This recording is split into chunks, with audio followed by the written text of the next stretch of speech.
Татарстанның журналистлар берлегендә танылган телевидение журналисты Фаил Мөхәммәтовны искә алу кичәсе булып узды. Әгәр дә исән булса, аңа быел 65 яшь тулган булыр иде. Искә алу чарасыннан безнең алдагы язма.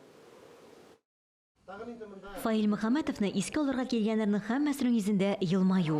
Аның арабыздан китүгә 16 ел вакыт үткән булса да, башкача бу шәхесне искә алу мөмкин түгел. Фаил Талипович телевидениедә кичерек гасырга якын хезмәт куйган, төпле фикер иясе. Заманында үтә дә популяр булган иртәнге чулпан тапшыруының оештыручыларының берсе һәм алыштыргысыз алып баручысы була. Ул бит чын йөрәктән журналистиканың бөтен тәмен, бөтен әһәңен, бөтен яңгырашын әйтә, экран аша әйтеп бирә алган журналист иде. Фаил Мөхәммәтов кебек шәхесләр турында гадәттә үз урынында дип әйтәләр. Якташлары белән ширемшәнлеләр шиксез горурлана. Андый шәхесләр бик әз, үзләренең менә шул ул бик нык яратадыр безнең туган якны. Бер кайчан да кешегә битараф булмый торган шундый киң күңелле кеше иде.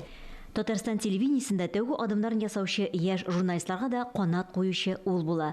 Хезмәттәшләренә зур ихтирам белән каравы белән аерылып торганын да кат-кат әйттеләр. Теге иң мөһимлеге берничә көн үткәч түгел.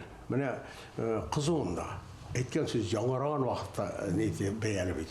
Менә аның шу вакытта да иң менә тиз генә шулай барыр кабул итеп тиз генә эшләргә башкарга кирәк вакытта Фаил иден табызны.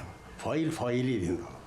Югары дәрәҗәдәге профессионал, чын журналист исеме Татарстан телевидениесе тарихына алтын хәрефләр белән язылып куелган. Эльза Ахмәтҗанова, Ленар Хабибуллин, Татарстан яңалыклары.